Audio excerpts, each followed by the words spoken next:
At the end of 2017 and through 2018, a group of veterans came together to start a new project which was run by Veterans in Action with the aim of stripping and rebuilding a Land Rover Defender and 3 Land Rover Discovery 1s and prepare them to expedition standard. The work was carried out over a 10-month period with huge efforts from everyone involved, and the vehicles were then used to undertake an overland expedition driving from the UK to Greece and back with a group of veterans who had suffered the effects of war. This project was called Veterans Expeditions Overland.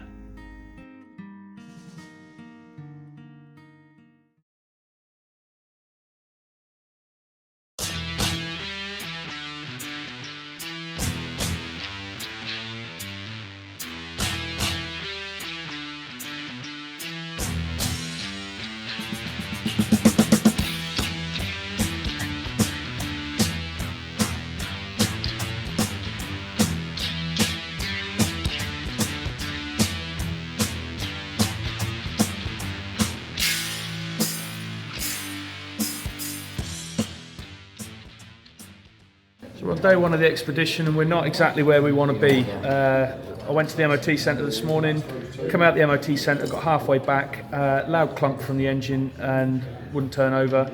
We've brought it up to Stu's workshop.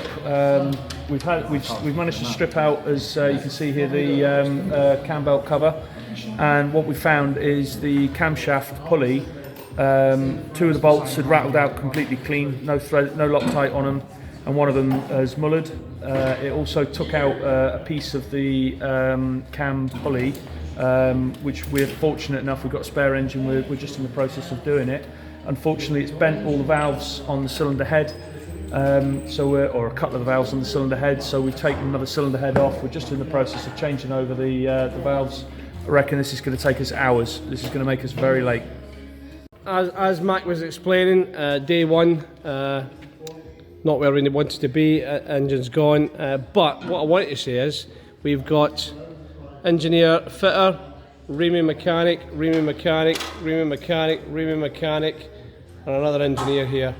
A couple of guys in the background are both engineers. They're working their tits off to get this done. So we'll be on the road tonight with this. We're just taking valves out of another engine we had and replacing them in there. So we are getting this done. Push rods. There you go, there's a push rod there. That is banana. So that's what happened, and that was, we've done less than, brand new engine I have to say, a brand new engine, we've done less than 10 miles in it. So really disappointed start, but we'll get there and we won't let it get us down. So here we are, first night, a bit of a nightmare day actually, but it's all coming together now. We're at the campsite in Ashford, thanks to Brad for letting us stay here.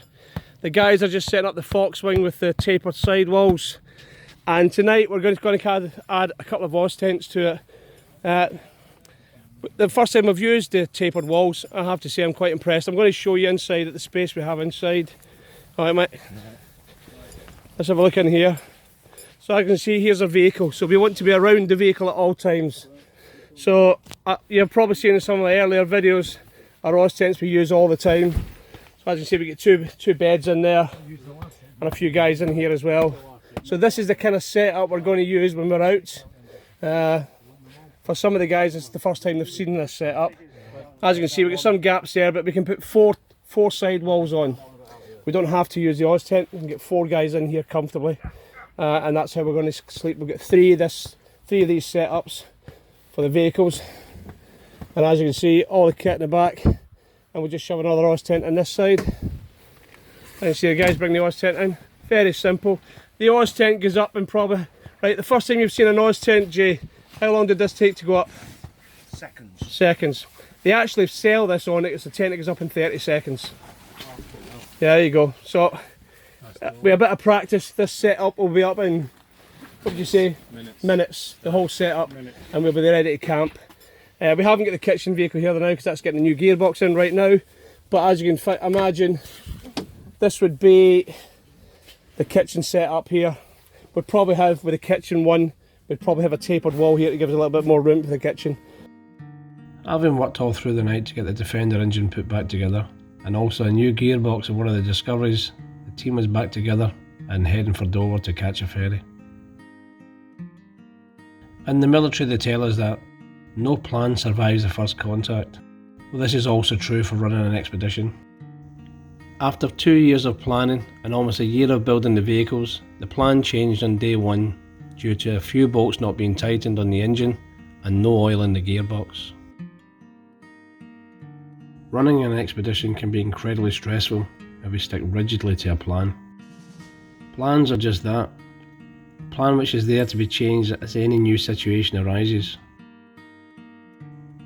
The start of this expedition couldn't have been worse, with a wrecked engine and gearbox. As I say to the people all the time, that's what expeditions are all about.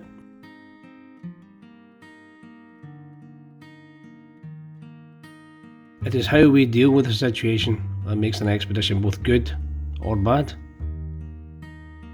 This is true of any expedition, but then add in mental health as an additional factor, which was the main purpose of the whole project, of building vehicles and then using them to undertake overland expeditions with veterans who suffer the effects of war. Then you're not only looking at how any situation affects your own stress levels, but also everyone else taking part. The situations with the two vehicles could have caused major problems for the veterans on this expedition. But as we have seen many times in previous challenges, when things go wrong, it can go one or two ways. In our experience, it brings veterans together to find a solution. The work carried out by those involved in rebuilding the engine and gearbox overnight was nothing short of remarkable. And although we were setting off a little behind, this had been factored into our planning. This showed the true spirit of veterans, that when a bad situation arises, they overcome any issues and get on with the job in hand. And without this can-do attitude, we would have floundered on the first day. We had now reached our first port of call, which would be Calais in France, and the first of 15 different countries we would pass through. It was now time to head through France and on to Ypres, Belgium. We would hopefully see much more of France on our return journey. This expedition had another purpose, and that was to show our respect at the many battlefields and war cemeteries on our route, with the outward journey ending in Marathon, Greece.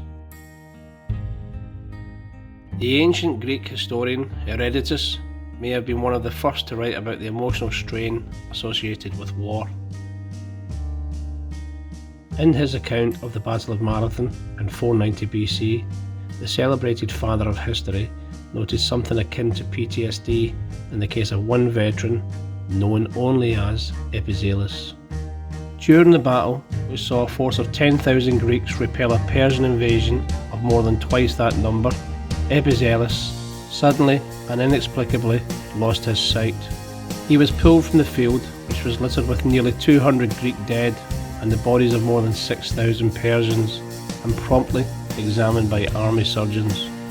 Although the physicians could find no wounds whatsoever, Epizelus explained to them that he had somehow lost his sight moments after a terrifying and near fatal brush with a Persian.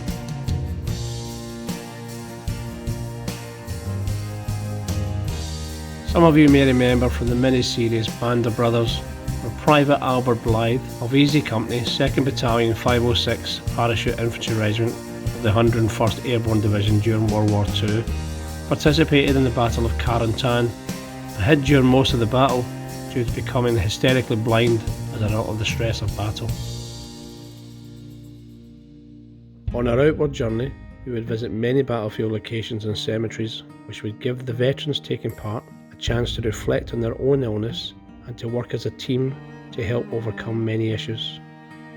The challenge for some would be living in close proximity to other veterans over an extended period of time. This can be difficult for anyone, never mind those who suffer. For others, it would be the separation from home and also the rigours of travelling each day. On this expedition, many of these issues would raise their heads. The Ypres Menin Gate Memorial, often referred to simply as the Menin Gate, bears the names of more than 54,000 soldiers who died in Belgium and have no known grave. Between October 1914 and September 1918, hundreds of thousands of servicemen of the British Empire marched through the town of Ypres Menin Gate on the way to the battlefields. The memorial now stands as a reminder of those who died, who have no known grave, as perhaps one of the most well-known war memorials in the world. Our expedition is on the centenary of the end of World War I.